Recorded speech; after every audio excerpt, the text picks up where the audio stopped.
जय हिंद दोस्तों, स्वागत है आप सभी का डेसिमल में। ये क्लास है सीटेट 2023 के लिए और इस क्लास में हम लोग एनसीईआरटी का डिस्कशन करेंगे। एनसीईआरटी के कुछ चैप्टर जो हैं वो सीटेट के लिए बहुत इंपॉर्टेंट हैं। जैसे कि सामने दिख रहा है आपको एक चैप्टर प्राकृतिक वनस्पति और वन्यजीव। ये चैप्टर बहुत ज़्यादा इंपॉर्टेंट है। क्योंकि यहाँ पर प्राकृतिक वनस्पति और वन्यजीवों के बारे में बताया गया है और सीटेट में प्राकृतिक वनस्पति और वन्यजीव दोनों आते हैं। ठीक है, प्राकृतिक वनस्पति के बारे में पूछता है सीटेट और वन्यजीवों के बारे में पूछता है। वन्यजीव जैसे देखा हाथी, स्लॉथ, है ना, मधुमक्खी, ये सब, चमगादड़, ये सब चीज़ें जो है सीटेट में आती रहती है। तो ये चैप्टर काफ़ी इंपॉर्टेंट है सीटेट 2023 के लिए। तो अगर आप सीटेट 2023 का एग्ज़ाम देने जा रहे हैं तो इस चैप्टर को ज़रूर देखिए। इससे पहले इस चैप्टर का आधा वीडियो, मतलब ये चैप्टर काफ़ी बड़ा है, ठीक है, तो इसको हम लोगों ने 2 पार्ट में रिकॉर्ड किया है। तो ये इसका आधा वीडियो इससे पहले जो है पब्लिक हो चुका है, तो उसको आप देख लीजिए। और ये हमारा टेलीग्राम चैनल है, ठीक है, डेसिमल 004, इसको ज्वाइन कर लीजिए। यहाँ पर आप लोग को पीडीएफ और इम्पोर्टेंट वीडियोस या इम्पोर्टेंट इन्फॉर्मेशन यहाँ पर शेयर करी जाती हैं। ये क्यूआर कोड दिया हुआ है, इसको आप स्कैन कर सकते हैं या फिर टेलीग्राम पर जाकर डेसिमल 004 सर्च करिए तो आपको जो हमारा चैनल है वो मिल जाएगा। ठीक है, चलिए शुरू करते हैं आज का डिस्कशन। देखिए, ये चैप्टर हम लोगों ने पिछली क्लास में डिस्कस किया था और जो है हम लोगों ने यहाँ तक डिस्कस कर लिया था कि जितनी वनस्पति थी, मतलब हम लोगों ने डिस्कस कर लिया था। आज हम लोग जो डिस्कस करेंगे वन्य जीवों के बारे में डिस्कस करेंगे। तो काफ़ी इंपॉर्टेंट चैप्टर है, पूरा वीडियो ध्यान से देखिएगा और जो चीज़ें मैं कहूँ नोट करने को उनको नोट कर लीजिएगा, क्योंकि वो चीज़ें सीटेट के नज़र से बहुत इंपॉर्टेंट है। ठीक है, देखिए यहाँ से देखना है, ये यहाँ से वन्य जीवों से देखिए, इसमें कह रहे हैं वनस्पति की वन्य प्राणी के बारे में बात कर रहे हैं। कह रहे हैं वनस्पति की भांति भारत जो है विभिन्न प्रकार की प्राणी संपत्ति में भी धनी है। मतलब कि वनस्पति जैसे यहाँ पर बहुत सारी पाई जाती हैं, उसी प्रकार यहाँ पर प्राणी भी बहुत सारे पाए जाते हैं। ठीक है, और कितने प्राणी है देखो, यहाँ पे जीवों की लगभग 90,000 प्रजातियाँ। जीवों की लगभग कितनी प्रजातियाँ हैं? 90,000 प्रजातियाँ मिलती हैं। देश में लगभग 2,000 से अधिक 2,000 से अधिक पक्षियों की प्रजातियाँ हैं। देखिए, पक्षियों की प्रजातियाँ 2,000 से अधिक हैं। ये कुल विश्व का 13% है। जितने पक्षी यहाँ पाई जाती हैं वो पूरे विश्व का 13% पक्षी केवल भारत में पाए जाते हैं। और मछलियों की प्रजाति 2,546 प्रजातियाँ पाई जाती हैं, जो विश्व की लगभग 12% है। ठीक है, विश्व की लगभग 12% मछलियाँ केवल भारत में पाई जाती हैं। तो काफ़ी इंपॉर्टेंट चीज़ है कि जो है पक्षी जो हैं वो 13% हैं पूरे विश्व के और मछलियाँ 12% हैं, है ना। तो ये इंपॉर्टेंट चीज़ है। भारत में विश्व के 5 से 8% उभयचरी सरीसृप तथा स्तनधारी जानवर भी पाए जाते हैं। उभयचर, सरीसृप और स्तनधारी जानवर यहाँ पर पाए जाते हैं। कितने? 5 से 8%। आगे देखिए, स्तनधारी जानवरों में हाथी सबसे अधिक महत्वपूर्ण है। तो हाथी जो है वो एक स्तनधारी जानवर है और वो सबसे महत्वपूर्ण है। असम, कर्नाटक, केरल के उष्ण तथा आर्द्र वनों में पाए जाते हैं। ठीक है, तो ये इंपॉर्टेंट चीज़ें कहाँ कहाँ पाए जाते हैं? असम, कर्नाटक, केरल के उष्ण तथा आर्द्र वन में पाए जाते हैं। अब देखो, असम, कर्नाटक, केरल तो ठीक है, ये जो ये लिखा है ना उष्ण तथा आर्द्र वन, ये इंपॉर्टेंट है। ठीक है, तो हाथी कहाँ पाए जाते हैं? उष्ण तथा आर्द्र वन में हाथी पाए जाते हैं। आगे देखिए, कह रहे हैं एक सींग वाले गैंडे अन्य जानवर हैं जो पश्चिम पश्चिम बंगाल, असम के दलदली क्षेत्रों में रहते हैं। तो एक सींग वाले गैंडे जो हैं अन्य जानवर हैं जो पश्चिम बंगाल, कहाँ पर? पश्चिम बंगाल, पश्चिम बंगाल और असम के दलदली क्षेत्रों में रहते हैं। ठीक है, तो ये इंपॉर्टेंट चीज़ है कि एक सींग वाले जो गैंडे हैं, है ना, एक सींग वाले गैंडे पश्चिम बंगाल, असम के दलदली क्षेत्र में रहते हैं। कच्छ के रन तथा थार के मरुस्थल में क्रमशः जंगली गधे और ऊँट पाए जाते हैं। तो जंगली गधे कहाँ मिलेंगे आपको? कच्छ के रन में, और थार के मरुस्थल में ऊँट मिलेंगे। ठीक है, तो जंगली गधे अगर पूछे सीटेट कहाँ मिलेंगे या किसी भी एग्जाम में पूछा जाए कि जंगली गधे कहाँ मिलते हैं, तो ये मिलेंगे आपको कच्छ के रन में। ओके, भारतीय भैंसा, नीलगाय, चौसिंघा, छोटा मृग जिसको गैजल बोलते हैं, तथा विभिन्न प्रजातियों वाले हिरण आदि कुछ अन्य जानवर हैं जो भारत में पाए जाते हैं। यहाँ बंदरों की भी अनेक प्रजातियाँ पाई जाती हैं। तो बंदर तो ठीक है, जो इम्पोर्टेंट चीज़ है वो है नीलगाय, चौसिंघा। ठीक है, नीलगाय ज़्यादा इम्पोर्टेंट, चौसिंघा मतलब इसके 4 सींग होती हैं। छोटा मृग जिसको गैजल बोलते हैं, मतलब ये हिरन ही होता है लेकिन ये छोटा सा होता है। तो छोटा सा हिरन है ये, इसको बोलते हैं क्या, गैजल। ठीक है, जल के आगे गै लगा दो तो गैजल हो जाएगा। ठीक है, ऐसे याद कर लो। आगे देखो, कुछ अन्य जानवर जो भारत में पाए जाते हैं, बंदर बंदर, ठीक है, ये नॉर्मल चीज़ है। कह रहे हैं कि भारतीय जीव सुरक्षा अधिनियम 1972 में लागू किया गया। भारत विश्व का अकेला देश है जहाँ शेर और बाघ दोनों पाए जाते हैं। ये इंपॉर्टेंट लाइन है। ठीक है, भारत में एक विश्व का अकेला देश है जहाँ शेर और बाघ दोनों पाए जाते हैं। मतलब पूरी दुनिया में जहाँ शेर पाए जाएंगे वहाँ बाघ नहीं होंगे, जहाँ बाघ होंगे वहाँ शेर नहीं होंगे। इंडिया एक ऐसी जगह है जहाँ बाघ और शेर दोनों मिल जाएंगे। भारतीय सूअरों का प्राकृतिक वास कहाँ पर है? गिर में। ठीक है, गुजरात के गिर में, गुजरात के गिर जंगल में। ठीक है, बाघ जो है, ये शेर की बात कर रहे हैं, जो शेर हैं, ठीक है, शेर, शेर मिलेंगे गुजरात के गिर में। और बाघ कहाँ मिलेंगे? बाघ मिलेंगे आपको मध्य प्रदेश, झारखंड, इनके वनों में। पश्चिम बंगाल के सुंदरवन हिमालयी क्षेत्रों में पाए जाते हैं। पश्चिम बंगाल में मिल जाएंगे। रॉयल बंगाल टाइगर पश्चिम बंगाल में मिल जाएगा। ये सब और जो बिल्ली की जाति का एक तीसरा है तेंदुआ, मतलब शेर, बाघ, तेंदुआ, इनके बारे में दिया हुआ है। तो शेर कहाँ मिलेगा? गुजरात के गिर जंगल में। और बाघ कहाँ मिलेगा? मध्य प्रदेश, झारखंड, पश्चिम बंगाल के सुंदरवन में, हिमालय क्षेत्र में भी पाए जाते हैं। और हिमालय क्षेत्र में पाए जाते हैं। बिल्ली की जाति का जो तेंदुआ है वो भी कहाँ पाया जाएगा? इधर हिमालय क्षेत्र में, है ना। स्नो लेपर्ड वगैरह इधर पाए जाते हैं। ठीक है, और आगे देखिए, हिमालय क्षेत्र में पाए जाने वाले जानवर अपेक्षाकृत कठोर जलवायु को सहन करने वाले होते हैं, जो अत्यधिक ठंड में भी जीवित रह सकते हैं। मतलब जो हिमालय में जो जानवर रहते हैं वो कैसे होते हैं? वो कठोर जलवायु को सहन करने वाले होते हैं और अत्यधिक ठंड में भी जीवित रह सकते हैं। मतलब बहुत ज़्यादा ठंडी पड़ रही है उसमें भी जीवित रह लेंगे। लद्दाख की बर्फीली ऊंचाइयों में याक पाए जाते हैं। याक, ठीक है, लद्दाख की बर्फीली ऊंचाइयों में याक पाए जाते हैं, जो गुच्छेदार सींगों वाला एक बैल जैसा जीव है। ठीक है, याक तो देखा होगा, जिसका भार लगभग 1 टन का होता है। तिब्बती बारहसिंगा भारल, ये इंपॉर्टेंट है। भारल, भारल जो होता है वो नीली भेड़ होती है, एक ऐसी भेड़ जो देखने में थोड़ी सी नीली होती है। जंगली भेड़ कियांग, ये सारे इंपॉर्टेंट जानवर हैं। कियांग जो है तिब्बती जंगली गधे होते हैं। कियांग क्या है? तिब्बती जंगली गधे।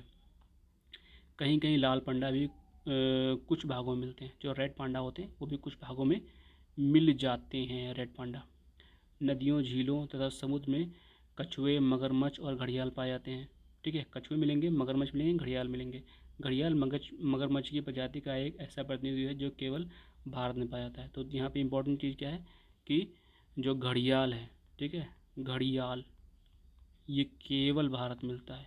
ठीक है, केवल भारत में, और कहीं नहीं मिलेगा। ठीक है, केवल भारत मिलता है।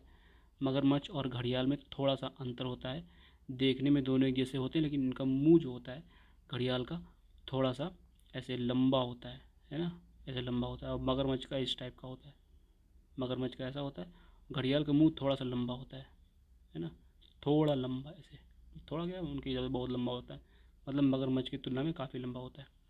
तो दोनों में अंतर ये होता है। ठीक है, और दोनों एक ही जैसे, देखने में एक ही जैसे होते हैं, छिपकली प्रजाति के, मतलब, है ना। आगे देखिए, भारत में अनेक रंग बिरंगे पक्षी पाए जाते हैं। मोर, बत्तख, तोता, मैना, सारस, कबूतर आदि कुछ पक्षी प्रजाति हैं जो देश के वनों तथा आर्द्र क्षेत्र में होते हैं। हमने अपनी फसलें जैव विविध पर्यावरण से चुनी है, यानी खाने योग्य पौधों के नीचे हैं। हमने बहुत से औषधि पादपों का प्रयोग कर उनका चुनाव किया है। दूध देने वाले पशु भी प्रकृति द्वारा बहुत सारे जानवरों से चुना है। जानवर हमें बोझा ढोने के लिए, कृषि कार्य के लिए, यातायात के साधन के लिए, साधन के रूप में मदद करते हैं। इनसे मांस मिलता है। ठीक है, और क्या मिलता है? दूध वगैरह मिलता है। ठीक है, अंडे मिलते हैं कुछ पक्षियों से, और मछली से पौष्टिक आहार मिलता है। कुछ कीड़े मकोड़े फसलों तथा फलों के लिए परागण में मदद करते हैं, है ना।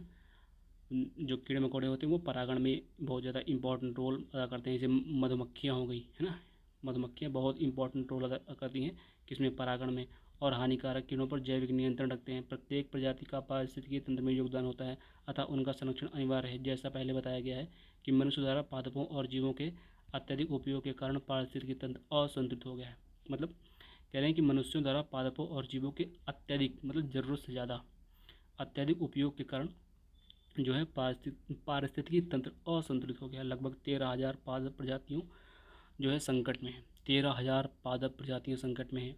20,000 प्रजातियाँ विनिष्ट हो चुकी हैं, मतलब विलुप्त हो चुकी हैं। काफ़ी वन्यजीव प्रजातियाँ भी संकट में हैं और कुछ विनिष्ट हो चुकी हैं, मतलब अब वो धरती पर हैं ही नहीं।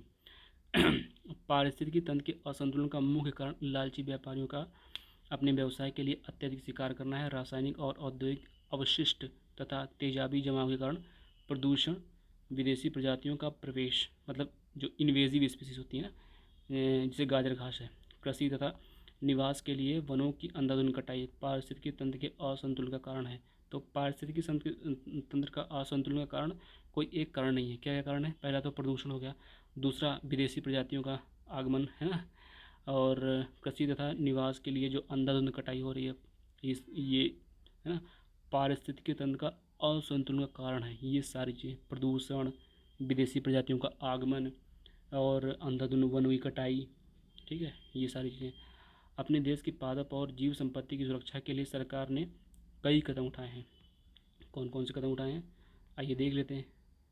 क्या पे लिखा हुआ है शायद, देश में 18 जीव मंडल निश्चय। कितने?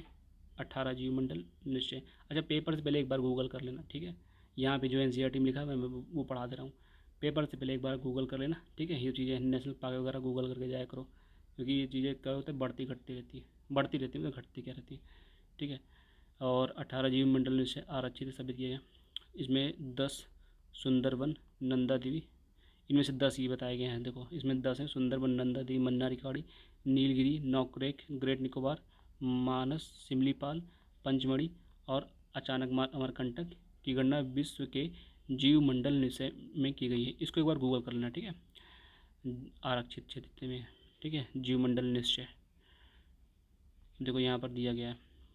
सुंदरवन, वैसे यहाँ पर 18 दिए हैं, ठीक है, 18 जीव मंडल निश्चय है ना, ये देखो हेडिंग में लिखा हुआ है ऊपर, 18 जीव मंडल से सुंदरवन, मन्नारी खाड़ी, नीलगिरी, नंदा देवी, नौकरेक, ग्रेट निकोबार, मानस, सिमलीपाल, दिहांग दिबांग, डिब्रू साइकोवा, अगस्त मलाई, कंचनजुंगा, पंचमढ़ी, अचानकमार अमरकंटक, कच्छ, ठंडा रेगिस्तान, शेष, अचलम और पन्ना, ठीक है। इसका स्क्रीनशॉट ले लो।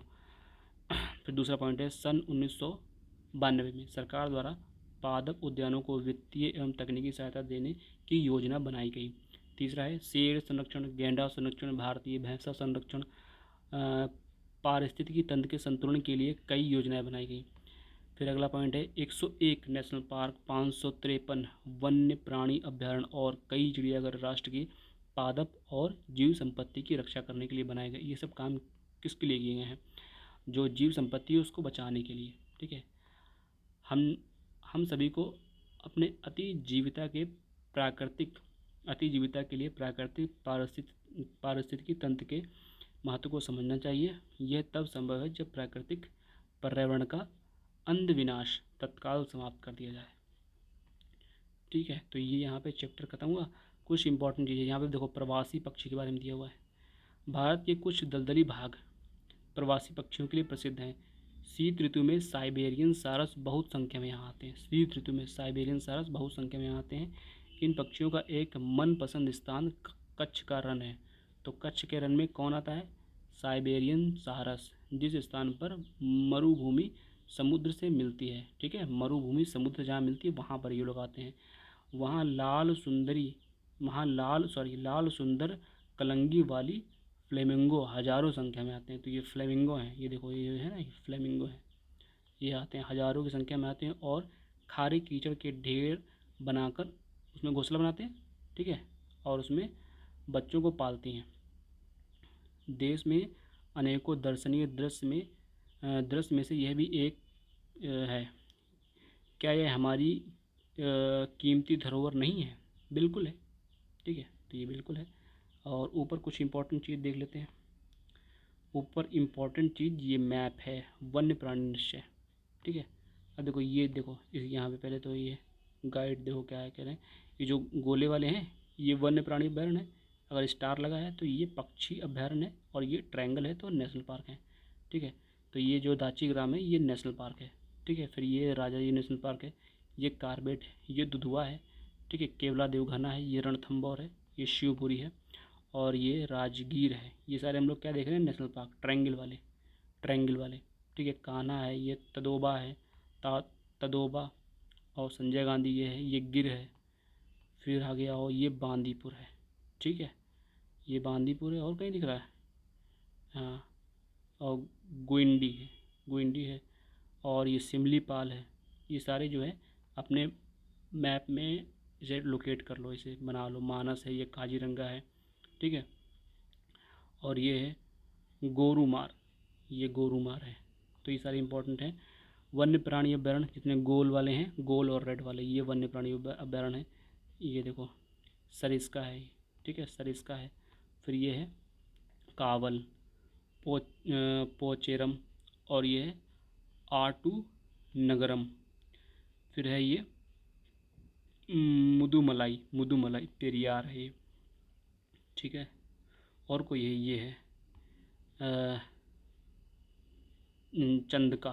चंदका ये है। ठीक है, और इधर ये महानदी दे रखा है एक।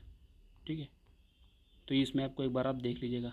ठीक है, मैं स्क्रीनशॉट के लिए बना दे रहा हूँ, ये आप इसका स्क्रीनशॉट ले लीजिएगा और इसको एक बार देख लीजिएगा। और यहाँ पर जितनी इंपॉर्टेंट चीज़ें हैं, मतलब नेशनल पार्क जितने हैं वो सारे अपने मैप में बना लेना। ठीक है, ये नेशनल पार्क जितने हैं सारे अपने मैप में बना लेना, ये काफ़ी इम्पोर्टेंट है। ठीक है, ये देखो यहाँ पर दिया हुआ है औषधीय पादप। भारत जो है प्राचीन समय से अपने मसालों तथा जड़ी बूटियों के लिए विख्यात है। आयुर्वेद में लगभग 2000 पादपों का वर्णन है और कम से कम 500 तो निरंतर प्रयोग में आते रहे हैं। विश्व संरक्षण संघ ने लाल सूची के अंतर्गत 352 पादपों की गणना की है, जिनमें से 52 पादप अति संकटग्रस्त हैं और 49 पादपों को विनष्ट होने का खतरा है। भारत में प्रायः औषधि के लिए प्रयोग होने वाले कुछ निम्नलिखित पादप हैं। जैसे देखो, सर्पगंधा का यूज़ दिया है। कह रहे हैं सर्पगंधा क्या है?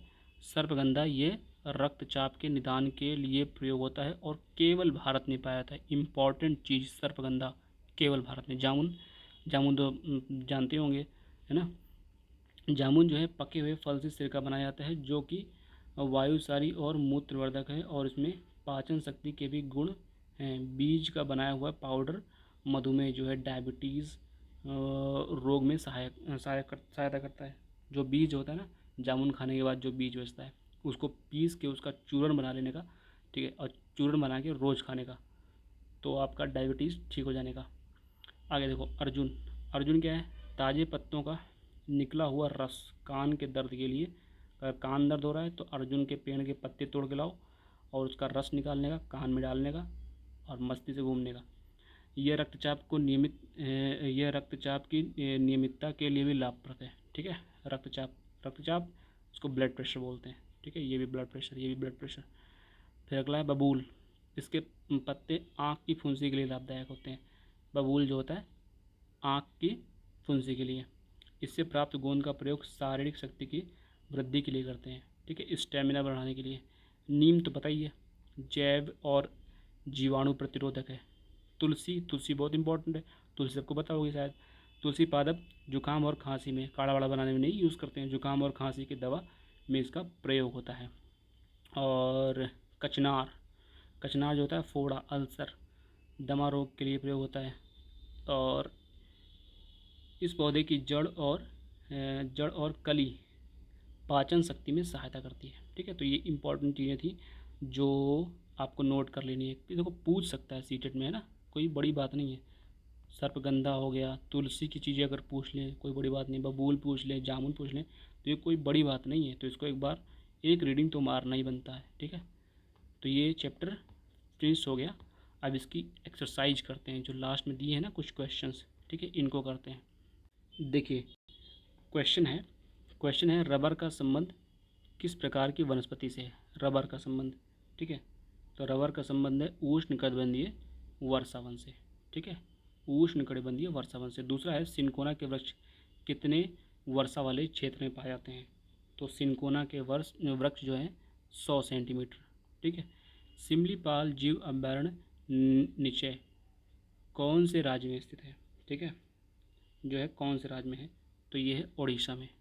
ठीक, और कह रहे हैं भारत के कौन से जीवमंडल निश्चय विश्व के जीवमंडल निश्चय से लिए गए हैं। देखो ये क्वेश्चन है पुराना, तो ये क्वेश्चन हो गया गलत, ठीक है, इस पर ज़्यादा दिमाग लगाना, ठीक है। तो ये इंपॉर्टेंट 3 क्वेश्चन थे, ठीक है, इन लोगों को हम लोगों ने डिस्कस किया, ठीक है। चौथा क्वेश्चन है, अगर आप देखोगे तो गलत हो जाएगा वो, क्योंकि वो उसमें थोड़ा सा कन्फ्यूजन है। कन्फ्यूजन क्या, गलत है ये। अब मतलब जब ये किताब जब की थी तब के हिसाब से ठीक था। मानस ऑप्शन में है, नीलगिरी है, मन्ना रिखाड़ी है और नंद पन्ना दिया हुआ है। एक सेकेंड, देखिए इसमें जो पहले वाली किताब थी ना, तो ये जो पन्ना दिया यहाँ पर दिया हुआ था नंदा देवी, ठीक है। तो उस हिसाब से ये कन्फ्यूजन वाला क्वेश्चन था। अब को इसमें बदल दिया गया है, ठीक है। ये 2022-23 की है, ठीक है, थोड़ा अपडेट हो गया इसमें। तो एक काम करिएगा, इसका आपको कमेंट में आंसर लिखना है, ठीक है। कमेंट में आंसर लिखना है कि इसका राइट आंसर क्या है, ठीक है। ये आपके लिए होमवर्क है। तो आज की वीडियो में इतना ही रखते हैं, ठीक है। और आपने मतलब अगर इससे पहले वाली, मतलब ये पूरा चैप्टर नहीं है, ये चैप्टर 2 पार्ट में यहाँ पर डिस्कस किया गया है। इससे पहले वाला पार्ट नहीं देखा है तो उसको ज़रूर देखिए, ठीक है। इससे पहले वाला पार्ट नहीं देखा है तो एनसीईआरटी का उसको ज़रूर देखिए, और सीडीपी, ठीक है, मैथ्स, इंग्लिश, ठीक है, और विज्ञान तो भी चल ही रहा है, ठीक है, और एनवायरनमेंट, ठीक है, पर्यावरण, ईवीएस, इसकी वीडियोस अगर नहीं देखी हैं तो उनको ज़रूर देखिए, ठीक है। और यहाँ पर ये सारी वीडियोस मिल जाएंगी आपको। और अगर आप चैनल पर नए हैं तो इसको ज़रूर सब्सक्राइब करिए और वीडियो को लाइक करिए। मिलते हैं नेक्स्ट वीडियो में। Thank you.